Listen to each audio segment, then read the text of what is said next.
Welcome back to the program. Do remember all our top stories can be found on our website, channelstv.com, and on youtube.com/channelsweb. Do log on to m.channelstv.com to view us live on your mobile device.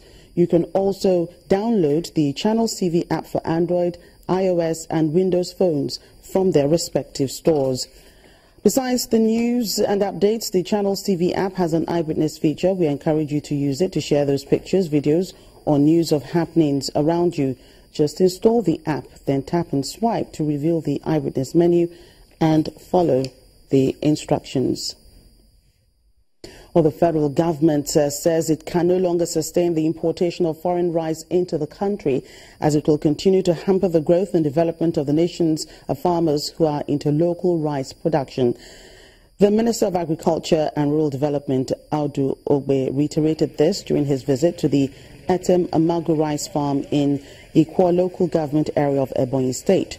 The minister, who was accompanied by the chairman, Presidential Task Force on Rice Production, Governor Abubakar Bagudu, said it does not make any economic sense to continue to spend scarce foreign exchange resources on the importation of rice.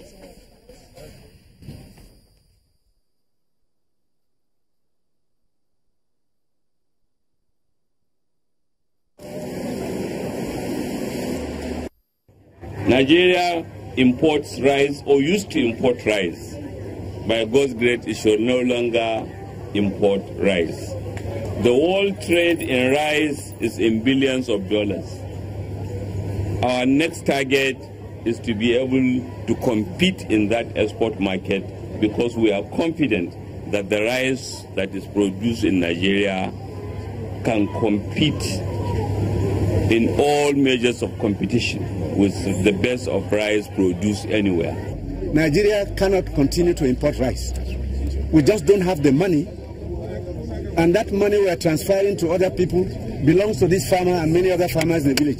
It is time for the farmers to be rich, and they are becoming rich, and we're happy about it. And they should go on and protest. Anytime anybody wakes up in future shipping rice in, farmers should organize and protest. The Nigeria Customs Service Federal Operations Unit Zone C has seized various contraband worth over 1.7 billion naira at the Ekiadolo axis of the Lagos-Benin Expressway. The controller in charge of Federal Operations Unit Zone C, Mohammed Garba, who briefed journalists before some of the goods were destroyed at the Customs House destruction site in Benin City, the Edo State capital, said the service will leave no stone unturned in its efforts to reduce smuggling.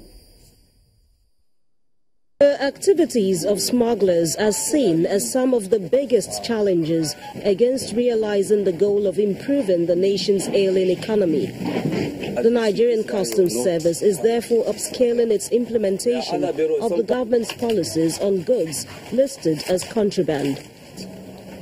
Through intelligence, the men of the Nigerian Customs Federal Operations Unit's FOU Zone C recently intercepted several smuggled goods along the Benin-Lagos Expressway. The controller in charge of FOU Zone C, Mohammed Garba, gives details of the operation in a brief chat with journalists. Our reinvigorated anti-smuggling activity in the zone resulted in 29 seizures of various contraband with a duty paid value of 1,074,939 naira. This feat has been achieved within a month. The items seized include 2,522 bags of 50 kg foreign rice, 16,115 cartons of imported frozen poultry products, 72 cartons of foreign vegetable oil, 1,618 cartons, and 1,466 pieces of furniture, 268 used tires. The controller then takes the journalists to see the items seized. So this is part of the rice. He explains that although the service is aware of the huge loss such seizures would mean to the importers, the right thing had to be done. The quantity found in that container is 45,000, with the duty paid value of 570 million. You can now see the danger in a situation whereby a trader in no time will lose 570 million. Is it not better for the trader to go and engage in legitimate trade? Some of the goods are then destroyed to act as deterrents to would-be smugglers. Apart from the economic loss to the nation, the adverse health effect of some of these illegal imports is also of concern to the government, and the Nigeria Customs Service says it's out to deal with the menace of smuggling. The Cross River State government says it will continue to offer effective health delivery to women and children in the state, especially those in the rural communities. The government is also grateful to the EU's sign for all the support it has given to immunization governance in the state, which has contributed greatly to the eradication of many preventable deaths among pregnant women and children under 5. The Deputy Governor of the state, Professor Ivara Esu, said this during the launch of the European Union support to immunization governance in Nigeria EU Sign project in Calabar, the state capital. Immunization against childhood diseases is one of the best ways of preventing childhood deaths. This appears not to be lost on the Cross River State government as well as the European Union as they gather stakeholders in the state for the official launch of the EU support to immunization in Nigeria, tagged the EU Sign project. In Calabar, the Cross River State capital, the state deputy governor thanked the European Union for their support while urging them to complete all outstanding projects in the state.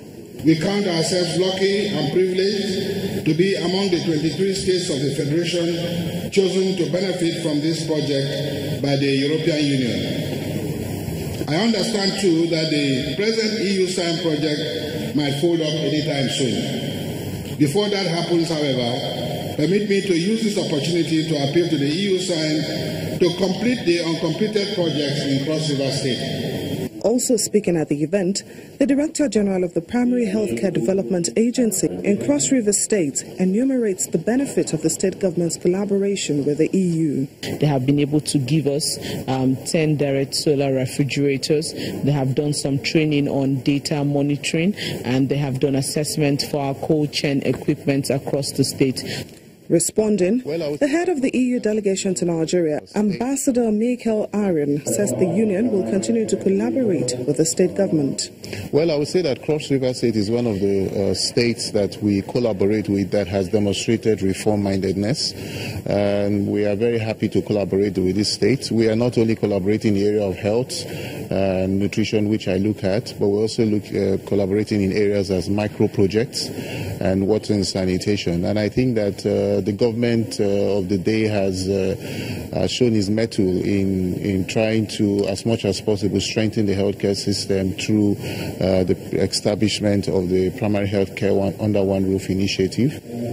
Authorities in Cross River State are hopeful that this launch will help reduce the challenges of childhood diseases, especially in the rural areas of the state. When we come back on the program, more succor for internally displaced persons. This time we'll take a look at those in Edo State. Just stay.